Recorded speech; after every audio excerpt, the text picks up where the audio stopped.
Hello and welcome back to my channel. I'm Chantel, and today I'm going to be doing my March reading recap. Oh my god, it's already almost April. This is crazy. This is absolutely bonkers. Where has the time gone? Wow. Yeah.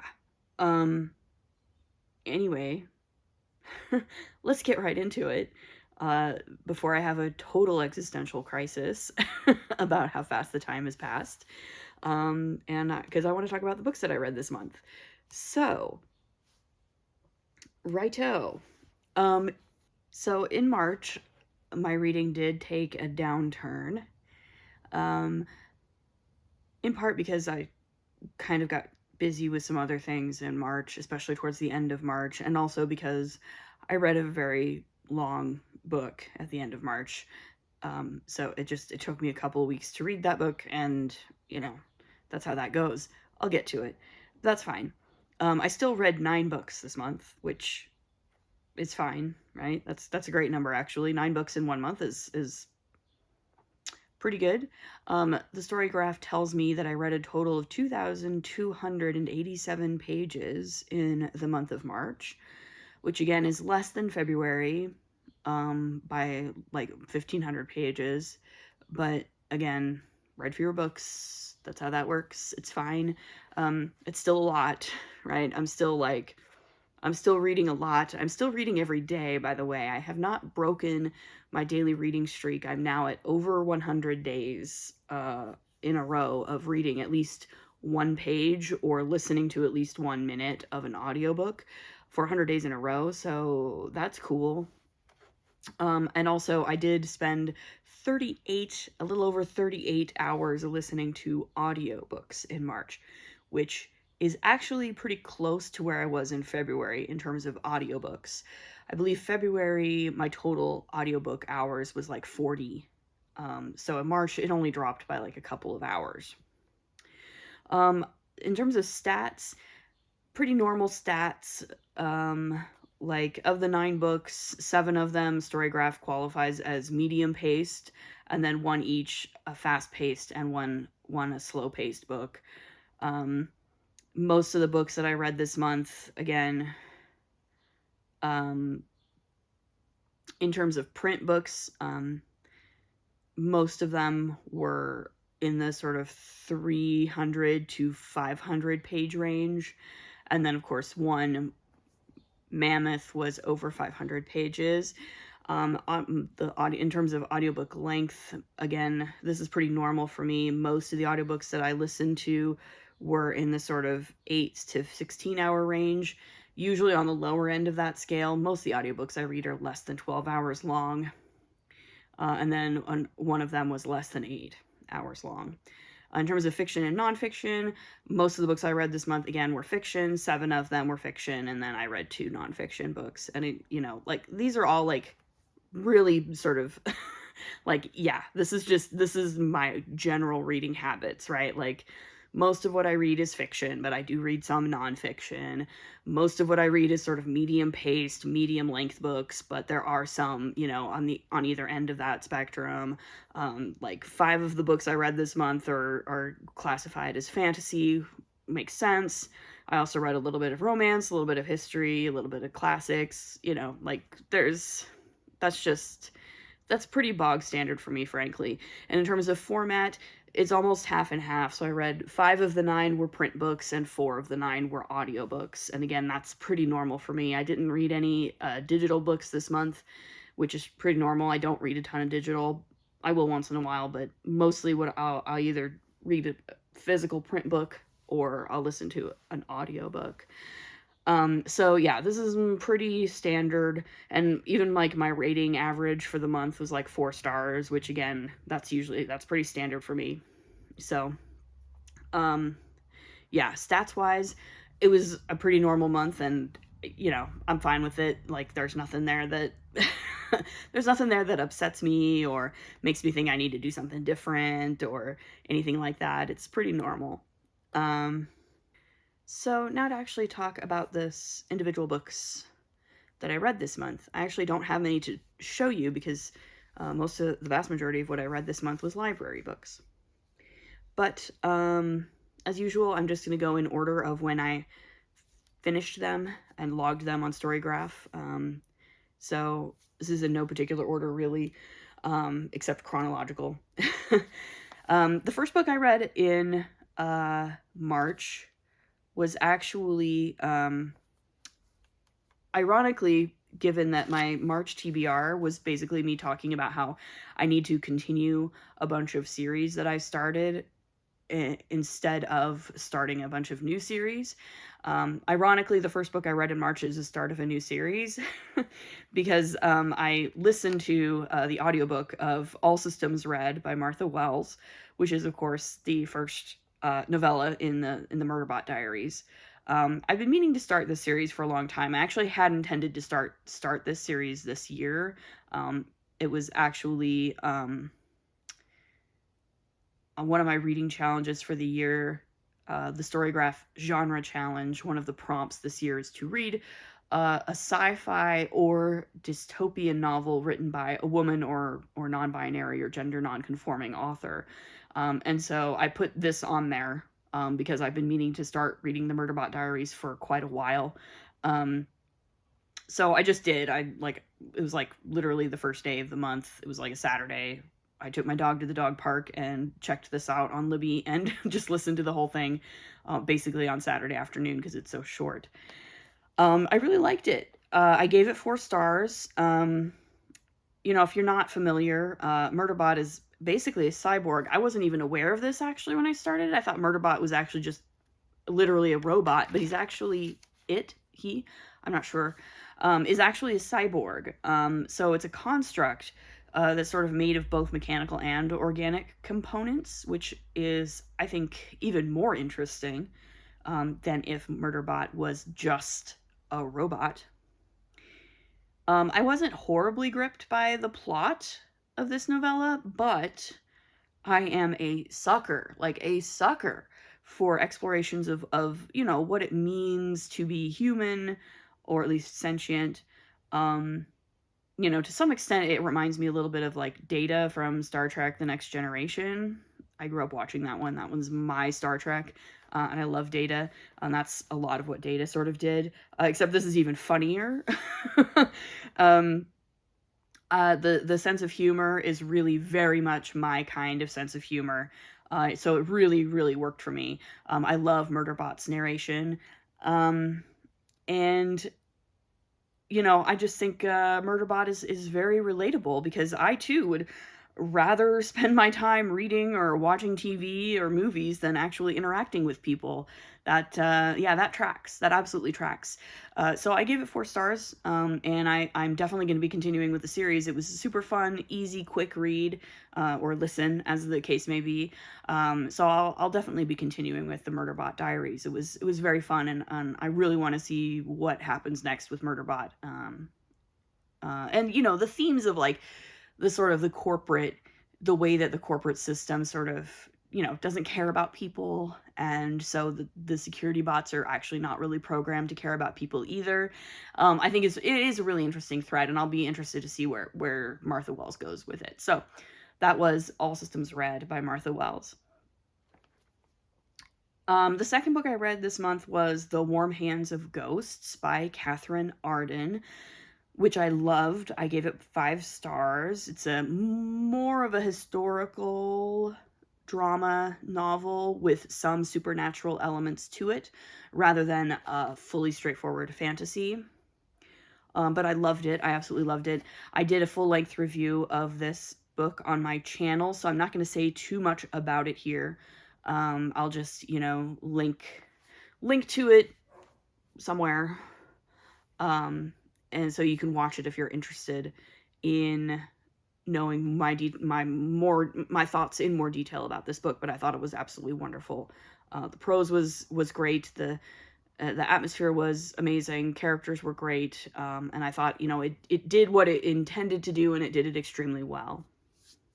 The third book I read this month was Son of Blood and Ruin by Marielle Lares. I am So sorry if I pronounced her name incorrectly. This is a fantasy novel. It's also, I believe, a debut novel. And it's sort of billed as historical fantasy set in colonial Mexico that is kind of a sort of retelling or remix of Zorro, but with a young female protagonist. So, my opinion of this book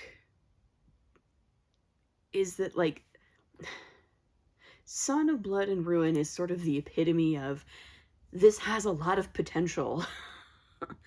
I kind of wish it had been, like, better executed, but, like, it definitely has a lot of potential.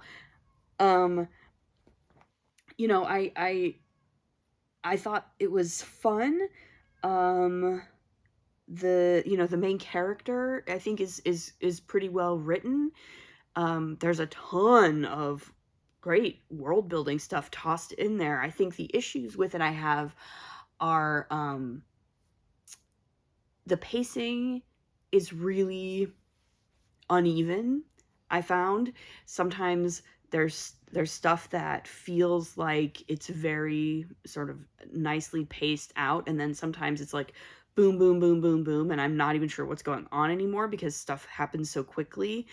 So yeah, the pacing I think definitely needs a lot of work. Also, I have to admit, this is just like purely a personal thing for me.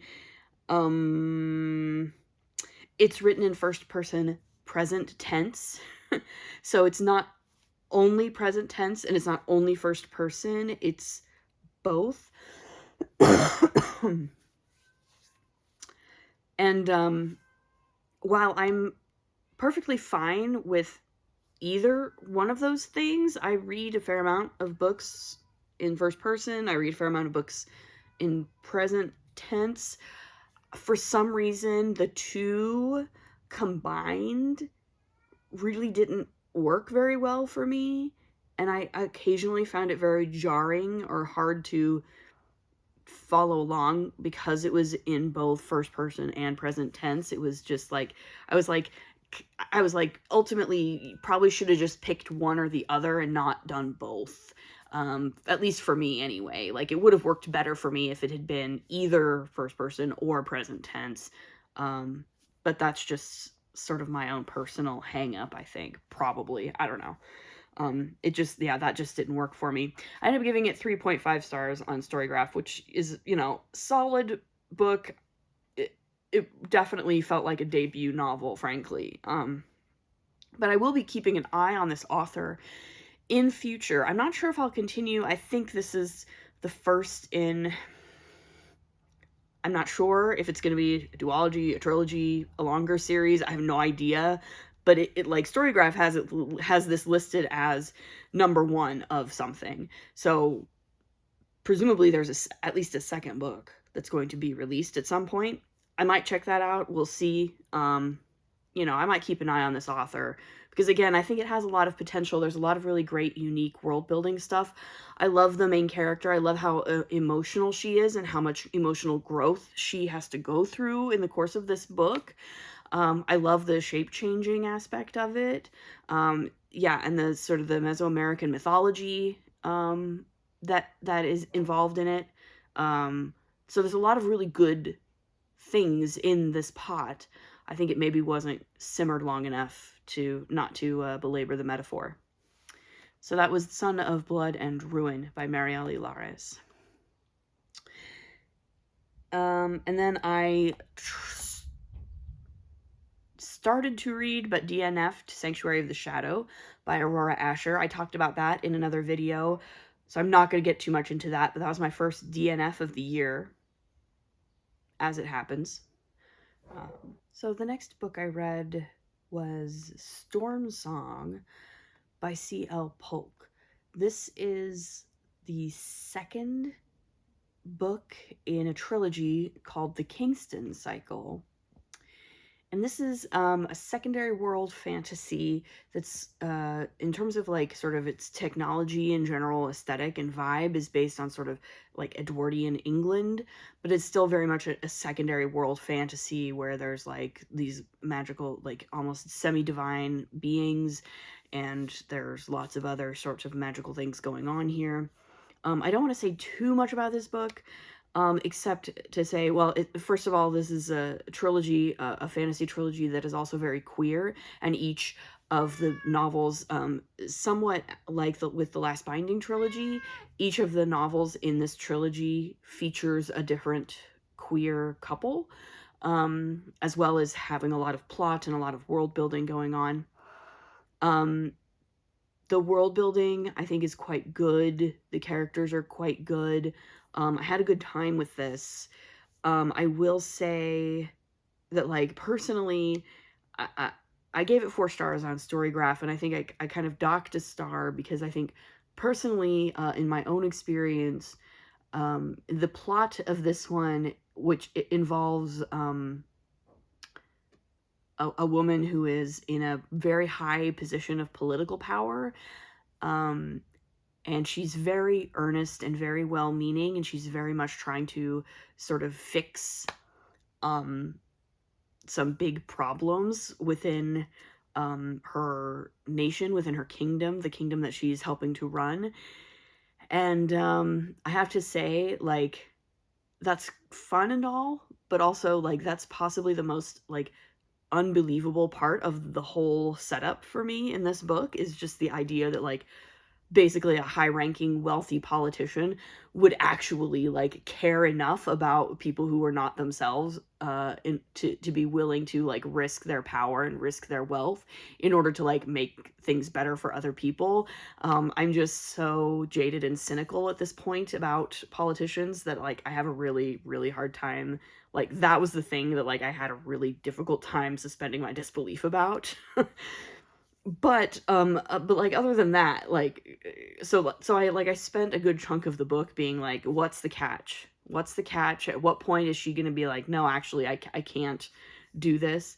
Um, that doesn't necessarily make it bad. That makes it more of a my own personal hang-up kind of situation, and having a hard time accepting that of a fiction, of a work of fiction, frankly. But that did make me sort of dock it 1 star, just for that purpose, just for that reason alone. The next book I read was The City of Stardust by Georgia Summers. This is another debut novel, I believe. It's another fantasy. This is more of a portal fantasy type thing. There is a secondary world, but there's also sort of our world.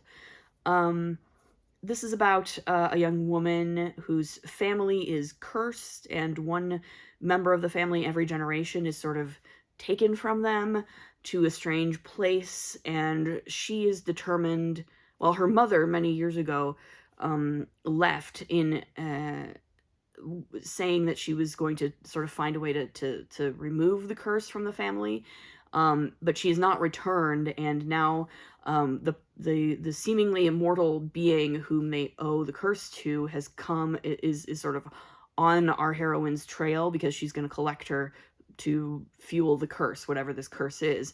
And so she's sort of on this journey to sort of figure out what the curse is, how it got started in the first place, find a way to break the curse, save herself, and also, like, find her mom, who's been out of her life for like 10 years, and she's been raised without her mother. And I think it was pretty good. I gave it 4 stars. It's kind of a mashup. For me, the vibes it gave was sort of like a little bit of Starless Sea by Erin Morgenstern and a little bit of Neverwhere by Neil Gaiman.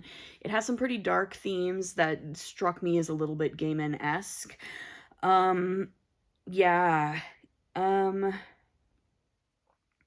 I think our main character, Violet, she's very smart. She's also emotional and flawed. She's sort of learning that there's this, she starts out kind of starry-eyed about this other world that exists, and gradually she learns that it's a little bit darker and more complicated than she maybe originally thought. The other protagonist, Alexander, is sort of, a conflicted character because he's working for sort of the bad guy character or the antagonist, but he's sort of also falling in love with Violet at the same time. And he also has, he's very traumatized. He's in this extremely abusive sort of master-apprentice relationship.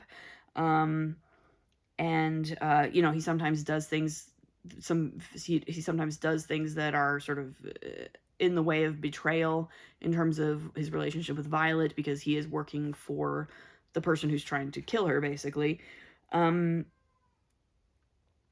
Penelope, the antagonist, is clearly, a being who operates on a totally different set of rules and mores from our human characters. And she's, a satisfyingly compelling villain. The world building is pretty unique. The writing was pretty good. I think I had a little bit of an issue towards the beginning where I was like, I'm not sure what... There's some well, I would say in the beginning of the book, it's like it's clear that that Violet's uncle has sort of shut herself up in the old family mansion to kind of hide her away from Penelope. But then Penelope discovers her when she's like 8 years old and figures this out, and then strikes a deal with the uncle to come back in 10 years. At that point, for some reason, he still sort of keeps Violet shut up in the house. And I don't know why. Like, he literally doesn't allow her to go to school or anything. Like, she doesn't even have a degree, and forces her to. And like the only explanation I can come up with for this sort of plot device is that it is a plot device because the author needs Violet to be stuck in a dead end job as a young woman. And that's, but like, there's no, I can't find any in-universe reasoning for hiding her away in the house when Penelope's already discovered her. So I thought that was a little bit weird and didn't mesh very well. So I knocked a star off for that. So I gave it 4 stars. It wasn't like perfect, but it was certainly fun and intriguing. And this is another author that like, I'll be keeping an eye on her and see what else she has to come up with, as time goes on. 'Cause it wasn't too bad for a debut. It was pretty good. The next book I finished in March was Paladin's Strength by T. Kingfisher. This is the second book in the Saint of Steel series. It's a romance fantasy series. And I enjoyed this.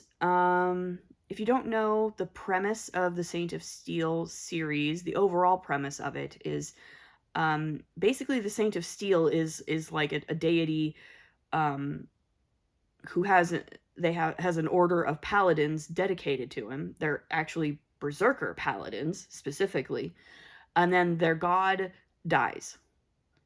The Saint of Steel dies, and all of the paladins, most of the paladins who are devoted to this god, go crazy and kill themselves or die, but a handful of them do not.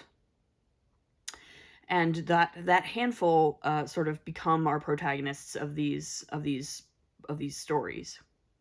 So Paladin's Strength is the second book in this series. And yeah, they're romance, so they're very firmly settled within the romance genre as well as the fantasy genre. And so this one focuses on our main character. I can't remember his name, but and he's paired up with actually a nun. I don't want to give anything away, but this is a nun from a very unusual order of nuns, and her sisters have been kidnapped, and she's trying to track them down and rescue them. And he teams up with her to try to rescue her fellow nuns, and they fall in love with each other along the course of their adventure.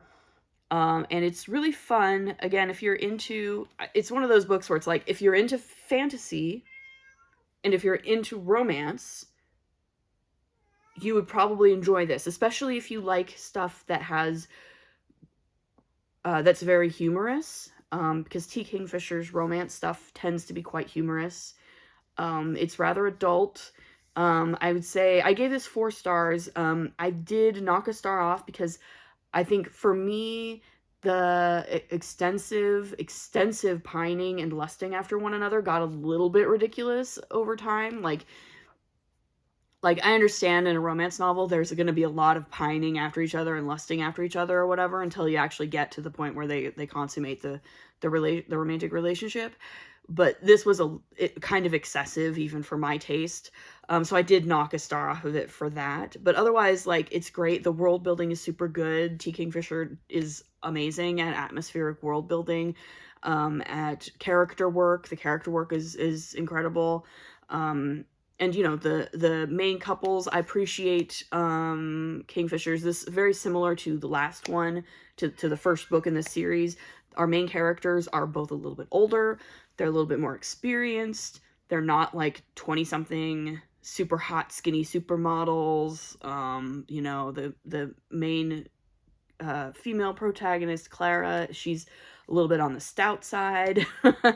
You know, and he's also a little bit on the, you know, they're both sort of big, tall people.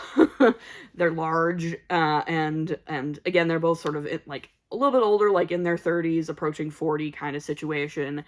So they've both had some life experience. Neither of them is a blushing virgin, which I appreciate. Like, that's kind of why I read this series, honestly, is because these characters are just, they're just not quite the usual kind of character protagonist of a romance novel that you find, which I like. And, you know, of course, the fact that it's also a fantasy, set in this really rich, detailed fantasy world also really works for me. And I love T. Kingfisher's prose. I think she's a great writer. So this was super fun. I enjoyed it a lot. The next book I read was Cleopatra, A Life by Stacy Schiff. This was for Historathon 2024. I'm not going to say a whole lot about it here because I did do a full-length review of this as well, so I'll just link to the review. But I did like it quite a bit. I gave it 4 stars. If you want to know my more detailed thoughts on it, you can go ahead and watch that other video that I made. And then book number 8 for the month was another nonfiction, kind of Historathon-ish. It's called 4 Lost Cities, A Secret History of the Urban Age by Annalee Newitz. And this is a really fun sort of history that focuses on 4 cities. Çatalhöyük in what is currently Turkey. Pompeii, of course, which is in Italy. Angkor, which is in Cambodia, and Cahokia, which is in North America. Mostly what she's talking about is sort of, it's a little bit of sort of intro to urban history, intro to sort of the theory and archaeology of abandoned cities throughout history, and sort of the history of like sort of development of cities, and the sort of quote unquote what you might call the rise and fall of cities at various points in human history, and the ways in which they sort of intersect with civilizational development as well as environmentalism. And like she's sort of looking at sort of the life cycle of the city as we understand it historically, and like the reasons why cities become abandoned or quote unquote lost. It's interesting that she calls this book 4 Lost Cities because, of course, none of these cities were actually lost. The people in these countries, in these geographic areas, never lost them. They always knew they were there. They were just abandoned at various points, and, you know, stopped being inhabited for various reasons. And she sort of talks about this, and she sort of complicates the standard Western white notions about like cities rising and cities declining, and the way that they may or may not coincide with sort of quote-unquote civilizational decline. And she sort of problematizes this and puts it more in a context of like, no, I mean, maybe cities actually just have kind of a life cycle that they go through, and maybe it's more of a normal thing that sometimes cities are just abandoned after a while, and that's not necessarily indicative of larger problems, though sometimes it can be. And some of the reasons why these cities were abandoned were often political as much as they were like environmental. It's a very interesting book. I gave it 4 stars. I think I can't say I'm a subject matter expert, so I don't know how good it is in terms of like the research, but to me, it read very well. It was easy to follow. I listened to it on audiobook, and I found it very easy to follow. I didn't have a problem following along with it. I also really appreciate that she went into a lot of detail about like everyday life of normal people in these cities. She has visited each of these sites, each of these archaeological sites, and she interviewed many archaeologists who have actually worked at these sites and done work at them and published findings based on that work. So like it felt to me very, very well researched, and I enjoyed it thoroughly. So that was 4 Lost Cities: A Secret History of the Urban Age. And then finally, my March of the Mammoths read, which I just finished yesterday, is, yes, of course, Vanity Fair by William Makepeace Thackeray. So I did finish this book. It's almost almost 700 pages long. This is my March of the Mammoths read. I'm counting it. I believe March of the Mammoths, you're supposed to have like 800 plus page books, but I know many editions of Vanity Fair are over 800 pages. This one just happens to not be that much, largely because the print is tiny and the margins are non-existent. So they managed to squeeze it into about 700 pages instead of 800 pages. But, I'm going to count it because this is the longest book I've read in a very long time. And, I generally liked it. I gave it 4 stars on Storygraph. I think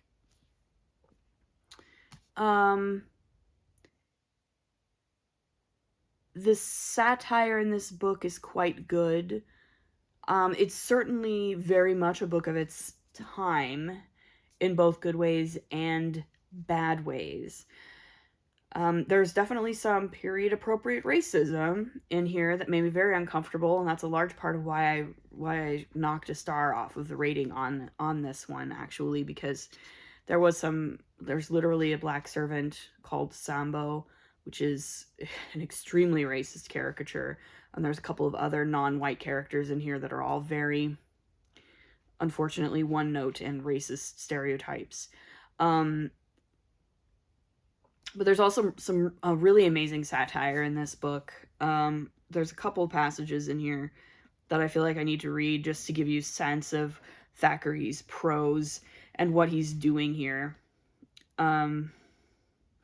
Here's a good one.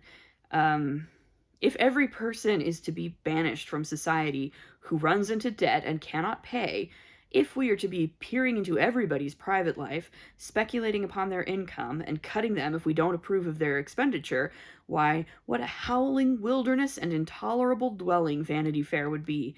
Every man's hand would be against his neighbor in this case, my dear sir, and the benefits of civilization would be done away with. We should be quarreling, abusing, avoiding one another. Our houses would become caverns, and we should go in rags because we cared for nobody. Rents would go down. Parties wouldn't be given anymore.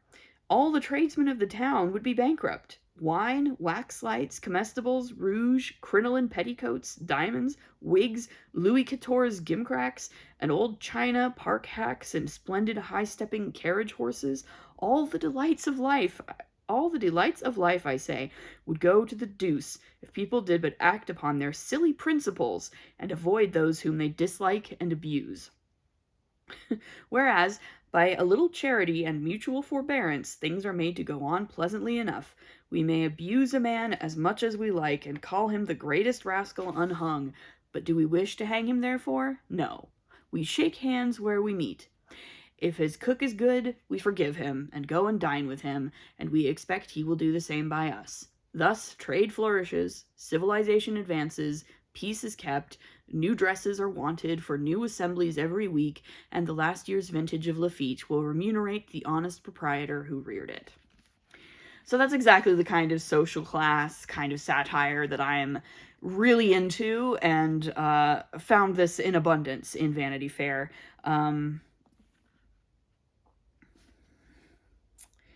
But it's also like he has these really great moments of sort of compassion, I think, and a kind of almost Dickensian understanding of, you know, lower sort of working class people, and children and things like that.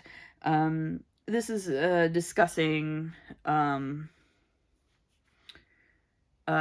older wealthy grandfather sending his grandson away to school, and the kind of corporal punishment that is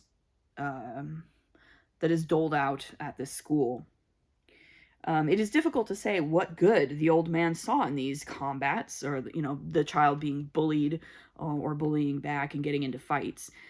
He had a vague notion that quarreling made boys hardy, and that tyranny was a useful accomplishment for them to learn. English youth have been so educated time out of mind, and we have hundreds of thousands of apologists and admirers of injustice, misery, and brutality as perpetrated among children.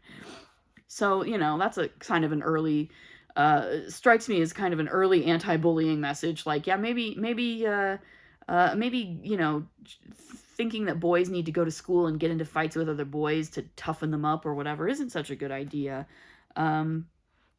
So, you know, that's the kind of thing that's going on here.